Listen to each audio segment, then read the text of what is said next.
అందరికీ జై బాబా అండి. ప్రభు ఇచ్చిన ఈ అవకాశంలో మనం గత కొన్ని వారాలుగా అవతార్ మెహర్ బాబా జీవిత చరిత్ర అనే ఒక గ్రంథాన్ని చదువుకుంటున్నాం. ఎందుకంటే ప్రభువుకు సంబంధించిన ప్రతి విషయం కూడా మనకి గ్రంథమే కనుక అందులోని విషయాలు మనం తెలుసుకుంటున్నాం చాలా క్లుప్తంగా. కిందటి వారం ఏం తెలుసుకున్నామంటే రహస్య గ్రంథం. ఈ సీక్రెట్ బుక్ గురించి తెలుసుకున్నాం. బాబా ఎక్కడ రాశారు, ఎలా దాన్ని భద్రపరిచారు, ఇవన్నీ తెలుసుకున్నాక బాబా ఒక విషయం చెప్తారు ఈ రహస్య గ్రంథం గురించి. ఏమన్నారంటే బాబా, ఆ, నేను రాసిన ఆ పెద్ద పుస్తకం అంటే ఈ సీక్రెట్ బుక్ రాబోయే తరాల వారికి బైబిల్, ఖురాన్, అవెస్తా మరియు వేదంగా పరిణమిస్తుంది అన్నారు బాబా. అంత అద్భుతమైన గ్రంథాన్ని బాబా 5 సంవత్సరాలు అమెరికాలో ఉంచారు. తర్వాత భారతదేశానికి వచ్చేసారు. అది ఇప్పటికీ కూడా నిగూఢంగా నిక్షిప్తం చేయబడి ఉంది. అంతవరకు తెలుసుకున్నాం కిందటి వారం. ఈ రోజు విషయంలోకి వద్దామండి. ఆ మెహ్రాబాద్ ఆశ్రమంలో దర్శనార్థుల సంఖ్య దినదినం వృద్ధి చెందసాగింది. ఆదివారాలు సెలవు దినాల్లో మెహ్రాబాద్ యాత్రా స్థలంగా మారిపోయేది. అధిక సంఖ్యాకులు బాబా వద్దకు వస్తే కోరికలు నెరవేరుతాయి అని వచ్చేవారు. ఆధ్యాత్మికంగా మోక్ష ప్రాప్తిని కోరి వచ్చేవారు చాలా కొద్ది మంది మాత్రమే ఉన్నారు. వారిలో చాలా మంది భోజన సదుపాయాలు సరిగ్గా లేవనో, లేదా సమయానుసారంగా ధ్యానాది సాధనలు లేవనో కారణంగా మెహరాబాదు వదిలి చెప్పకుండా వెళ్ళిపోయేవారు. అంటే బాబా ఉన్న టైంలో కూడా ఇలాంటివి ఉండేది. మనం ఇప్పుడు చూస్తున్నాం కానీ బాబా ఉన్న టైంలో కూడా కొంతమంది ఏదో ఆశించి బాబా దగ్గరికి వచ్చేవారు. కొంతమంది ఆధ్యాత్మికంగా వచ్చినా కూడా కంఫర్ట్స్ లేవని వెళ్ళిపోయేవారట. అలా ఉండేది పరిస్థితి. కానీ ఆదివారం మాత్రం చాలా మంది వచ్చేవారు దర్శనానికి అని చెప్తున్నారు. ఒకసారి ఒక సాధువు బాబా దర్శనం కోసం వచ్చి దర్శించుకుని తనకు కేవలం మోక్షమే కావాలని, బాబా చెప్పినట్లు నడుచుకుంటానని వేడుకొనగా బాబా అతనిని తన మండలి వారితో ఉండమన్నారు. ధుని వద్ద గల వేప చెట్టు కిందనున్న కుటీరంలో ఒక పూట మాత్రం భోజనం చేస్తూ నిర్ణీత సమయాల్లో మౌనంగా ఉంటూ ఉండమన్నారు మెహర్ బాబా. లక్ష్య సాధనలో పట్టుదల, సంసిద్ధత లేని కారణంగా ఉన్నతాశయంతో వచ్చిన అతను బాబా ఆదేశానుసారం ఉండలేకపోయాడు. కొంతసేపటి తర్వాత ఆ సాధువును బాబా అడిగారు. ఏంటి ఆలోచిస్తున్నావు అడిగారు బాబా. షిరిడీలో ఉంటే బాగుండని ఆలోచన వచ్చింది బాబా నాకు అన్నాడు ఆ సాధువు. బాబా వెంటనే అతని షిరిడీకి పంపించి వేశారు.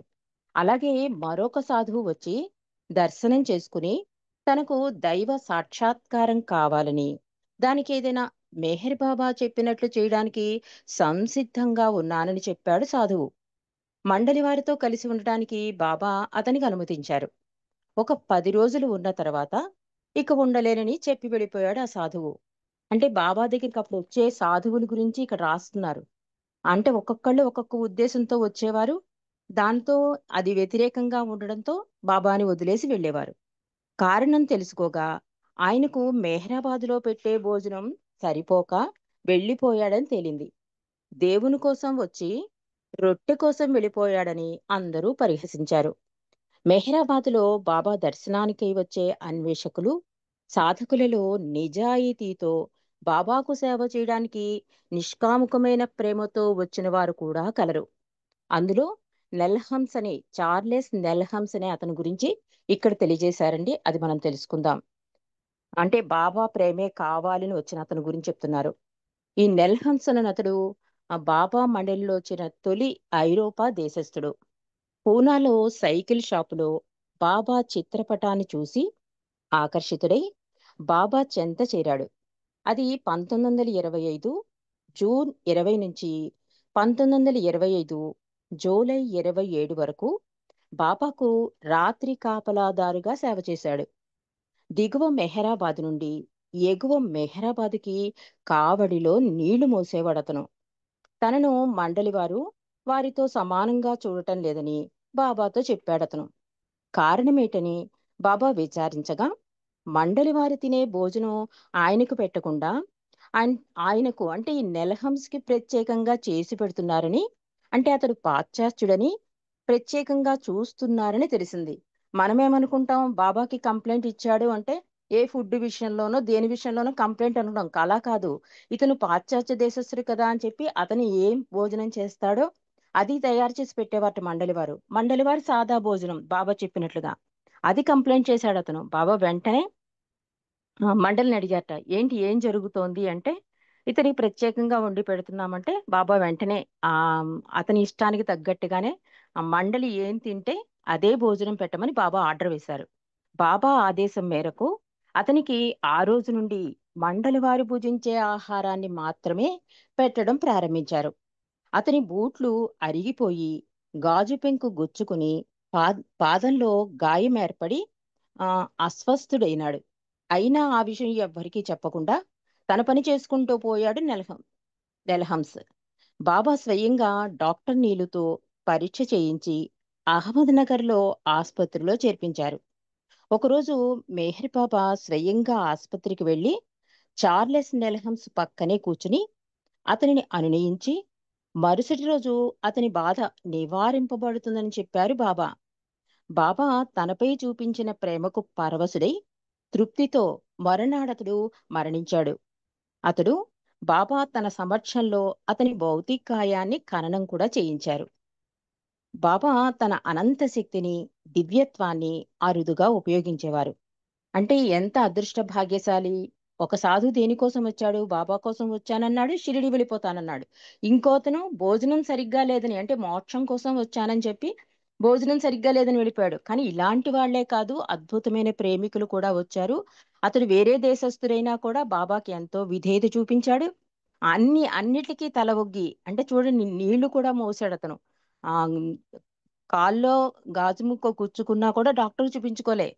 బాబాయే చొరవ చేసి డాక్టర్ నీలు చేత ట్రీట్మెంట్ చేయించి, బాబాయే దగ్గరుండి అతనికేమని చెప్పారు, "నీ బాధకి నివారింపబడుతుంది రేపు" అన్నారు. ఆయనకి అర్థమైపోయింది కనుక. అలాగే బాబా సమక్షంలో అతను ప్రాణాలు వదిలాడు కనుక అదృష్ట భాగ్యశాలి. బాబా తన అనంత శక్తిని, దివ్యత్వాన్ని అరుదుగా ఉపయోగించేవారు. దర్శనార్థులు విశ్వసించుడి కెట్టి మహిమలు, చమత్కారాలు చేసేవారు కాదు బాబా. ఒకసారి ఒక యోగి బాబా దర్శనానికి వచ్చి బాబా సర్వజ్ఞత్వం గురించి సందేహంతో కొన్ని ప్రశ్నలు అడగాలి అనుకున్నాడు.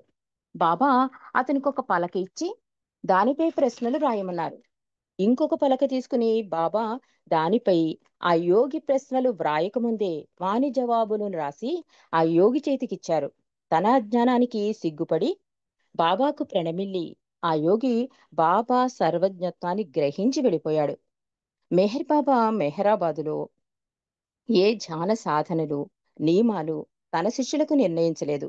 బాబా పని ఆంతరింగికమైనది. అవకాశం వచ్చినప్పుడల్లా బాబా వారికి అతి సహజంగా హృదయాల్లో శాశ్వత ప్రభావం ఏర్పరచుకునే విధంగా ఆధ్యాత్మిక విషయాలు తెలిపేవారు. ఒకసారి శిష్యులతో కూర్చుని ఉండగా బాబా ప్రపంచంలోకెల్లా పెద్ద జైలు అంటే కారాగారం ఏది అని అడిగారు. శిష్యులందరూ వివిధ కారాగార పేర్లు సూచికంగా చెప్పారు. బాబా అన్నారు, "ఈ శరీరమే అన్నిటికన్నా పెద్ద కారాగారం" అని చెప్పారు వాళ్ళతో. అహ్మద్‌నగర్‌లో పేరు మోసిన బందిపోటు సత్యమాంగ్ ఒకరోజు తన అనుచరులతో మెహర్ బాబాను దర్శించడానికి వచ్చాడు.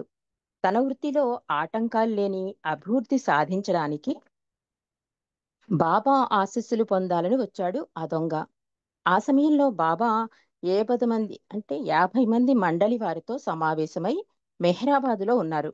ఆ వచ్చిన దర్శనార్థుల గురించి వారికి తెలియదు.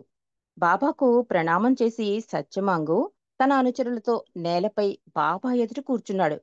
బాబా కొన్ని క్షణాలు మౌనంగా ఉండి, "ఎక్కడి నుండి వస్తున్నారు? ఎక్కడికి వెళ్తారు?" అడిగారు బాబా వారిని. ఆ తర్వాత సంభాషణ ఇలా జరిగింది. బాబా అంటున్నారు, "మీరు గాజులు వేసుకోవలసింది" అన్నారు వాళ్ళకేసి తిరిగి. మౌనంలో సౌజ్ఞల ద్వారా బాబా చెప్పిన మాటల అర్థం కాక సత్యమాంగు బాబా ఏమంటున్నారో అని మండలి వారిని అడిగాడు. బాబా మళ్ళీ ఇలా అన్నారు, "మీ చేతులకు గాజులేసుకోవాలి. ఎందుకు వేసుకోలేదు అని తిరిగి ప్రశ్నించారు బాబా సౌజ్ఞలతో. సత్యమాంగ్ అన్నాడు, "ఎందుకు? మేమేం చేశాం?" అడిగాడు బాబాని. "నీవొక పిరికివాడివి" అన్నారు బాబా. సత్యమాంగ్ అన్నాడు, "మీ మాటలకు అర్థమేమిటి?" అరిచాడు గట్టిగా. "నీలాంటి దృఢకాయుడు రాళ్ల నుండి నీళ్లను తీయగలడు అంటే కష్టించి పని చేయగలడు అని అర్థం. కానీ నీవు బందిపోటువై జనులను దోచుకుంటున్నావు. స్త్రీలు, పిల్లలు నీ పేరు వింటే భయపడుతున్నారు, నిద్రించడం లేదు. అంతవరకు వచ్చిన వారెవరు? యాహ్! సారీ. అంతవరకు వచ్చిన వారెవరో తెలియని మండలి వారికి వచ్చినవాడు సత్యమాంగ్ అనే విషయం అప్పుడు తెలిసింది. ఆప్యాయంగా సంపాదించిన సారీ అన్యాయంగా సంపాదించిన డబ్బుతో జీవించే నీవు పెద్ద మీసాలు పెట్టుకునడం సిగ్గులేదా? అంటే బాబా ఇలా సౌజ్ఞలు చేస్తున్నారు వాళ్ళతో. మండలికి ముందు అర్థం కాలే. తర్వాత బాబా ఇలాగా అనేసరికి అతను గట్టిగా అరిచాడు కదా! మీ మాటలు అర్థం కావట్లేదని మళ్ళీ వెంటనే బాబా చెప్పడంతో, ఈ సౌజ్ఞల ద్వారా చెప్పడంతో మండలికి అర్థమైపోయింది. వచ్చినవాడు సత్యమాంగు దొంగ అని. మళ్ళీ బాబా అంటున్నారు, అన్యాయంగా సంపాదించి ఆ డబ్బుతో జీవించే నీవు ఇంతంత పెద్ద మీసాలు పెట్టుకోవడానికి సిగ్గులేదా? బాబా చాలా ఇదిగా అంటున్నారు అతనితో. అతనంటాడు, నాకిది వారసత్వంగా సక్రమించింది బాబా. భార్యా బిడ్డలను పోషించుకోవడం ఎలా? అడిగాడు బాబాని. బాబా అంటారు, దొంగతనం తప్ప వేరే వృత్తి లేదా జీవించడానికి? అయితే ప్రపంచంలో అందరూ దొంగిలించిన సొమ్ముతోనే జీవితం గడుపుతున్నారనా నీ భావన? అడిగారు బాబా సత్యమాంగుని. పోలీసులు కూడా సత్యమాంగు మూట అంటే భయపడతారు. అలాంటిది బాబా మాటలకు మండలి వారు ఆశ్చర్యపడుతుంటే, పుల్లాంటి సత్యమాంగు పిల్లిలాగా మారి బాబాను మహారాజ్ అని సంబోధిస్తూ మాట్లాడసాగాడు. సత్యమాంగ్ అన్నాడు, మహారాజ్, నాకు వేరే మార్గం చూపించండి. కుటుంబ పోషణకు వేరే మార్గం లభిస్తే నేను ఈ దొంగతనాన్ని మానుకోవడానికి సిద్ధంగా ఉన్నాను అన్నాడు సత్యమాంగు బాబాతో. బాబా అన్నారు, అది వెంటనే జరుగుతుంది. కానీ నరనరాన జీర్ణించుకున్న నీ నేర ప్రవృత్తిని మానుకోగలవా? తిరిగి ప్రశ్నించారు సత్యమాంగుని బాబా. సత్యమాంగ్ అన్నాడు, మహారాజా, నాకు కుటుంబ పోషణకు మార్గం దొరికితే నేను దొంగతనం మానేస్తానని ప్రమాణం చేస్తున్నాను అన్నాడు సత్యమాంగు. బాబా అన్నారు, నీకు తెలుసా? ఎవరి ముందు ప్రమాణం చేస్తున్నావో నీకు తెలుస్తోందా? ఎవరికి నీవు ప్రమాణం చేస్తున్నావో తెలుసా? భగవంతునికి చేసే ప్రమాణానికి భంగం కలిగితే నీ జీవితం నాశనమైపోతుంది. భగవంతుడు సర్వవ్యాపి, ఆయనకు అన్నీ తెలుసు, నీవేమీ దాచలేవు అన్నారు బాబా గంభీరంగా. బాబా గంభీరంగా చెప్పి చేతిలో చెయ్యి వేయించుకుని సత్యమాంగుతో ప్రణా ప్రమాణం చేయించుకున్నారు. నిజం మహారాజ్, నాకు తెలుసు, నేనెప్పుడూ నా ప్రమాణాన్ని భంగం కాకుండా చూసుకుంటాను అన్నాడు తిరిగి సత్యమాంగు. బాబా అన్నారు, నీ ప్రమాణాన్ని నీవు నిలబెట్టుకోకపోతే నీవు పక్షవాతానికి గురైపోతావు, జాగ్రత్త అన్నారు బాబా. బాబా అతని కుటుంబ పోషణకు కావలసిన ఏర్పాటు చేశారు. అంటే తన ప్రమాణం చేసిన వెంటనే బాబా ఇమీడియట్ గా ఆ కుటుంబ పోషణకు కావాల్సిన ఏర్పాటన్నీ చూశారట. సత్యమంగు దోపిడీలు మానేశాడు. అహ్మద్ నగర్ జిల్లా వాసులకు ఊరట కలిగింది. పోలీసులు కళ్ళుగప్పి ఎన్నో ఏళ్ల నుండి ప్రజలను భయభ్రాంతులు చేస్తున్న సత్యమాంగు మెహర్ బాబా ఎదుట లొంగిపోవడం, ఈ విషయంలో బాబా కలగ చేసుకోవడం అందర్నీ ఆశ్చర్యచకితులను చేసింది. కొంతకాలం తర్వాత ఒకరోజు సత్యమాంగు పాత జ్ఞాపకాలతో ప్రేరేపింపబడి బాబాకిచ్చిన ప్రమాణాన్ని భంగం చేసి దొంగతనానికి పాల్పడ్డాడు. ఒక రాత్రి ఒక ఇంట్లో కన్నం వేసి విలువైన వస్తువులు చేజిక్కించుకుని వాటిని మూటగట్టుకునుట ఉపక్రమించాడు సత్యమాంగ్. వెంటనే అతని ఎదుట మెహర్ బాబా సాక్షాత్కరించి ఎదురుగా నిలబడ్డారు. బాబా చెప్పిన మాటలేంటి? భగవంతుడు సర్వవ్యాపి, ఆయనకు అన్నీ తెలుసు, నీవేమీ దాచలేవు గుర్తుకు రాగా సత్యమాంగు వణికిపోయాడు. కళ్ళు చీకట్లు కమ్ముకున్నాయి.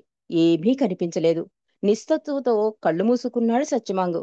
కొంతసేపటికి తేరుకుని ఆభరణాలు అక్కడే వదిలి నేరుగా మెహ్రాబాద్కి వెళ్ళాడు. బాబాను చూడగానే పొంగి వచ్చే కన్నీళ్లతో బాబాకు ప్రణమిల్లి, బాబా, ఈసారికి క్షమించు, మరెన్నడూ పొరపాటు చేయను, ప్రమాణాన్ని భంగం చేయను అన్నాడు చాలా బాధతో. ఏం జరిగింది అని ఏమీ తెలియనట్లు బాబా ప్రశ్నించారు సత్యమాంగని. సత్యమాంగ్ అంటాడు, దేవా, నీకన్నీ తెలుసు, నన్ను క్షమించు అన్నాడు. అతనిలోని పశ్చాత్తాప తీవ్రతను గ్రహించి బాబా అతన్ని క్షమించారు.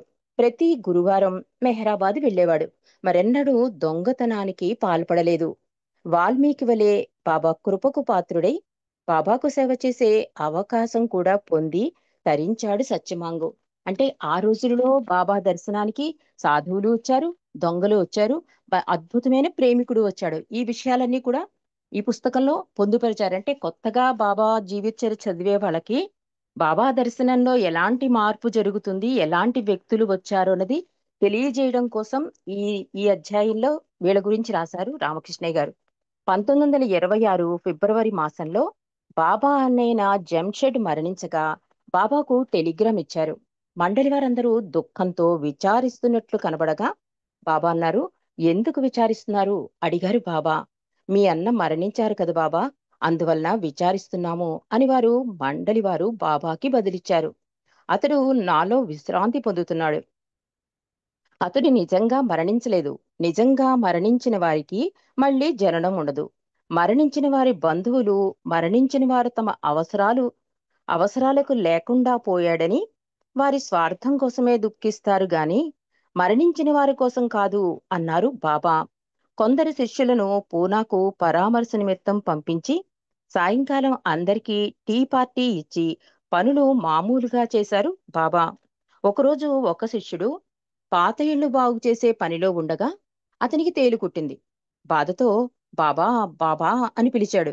తర్వాత సాయిబాబాని, ఉపాసిని మహారాజుని, ఇలా వరసగా అందరి సద్గురువుల్ని పిలిచాడు.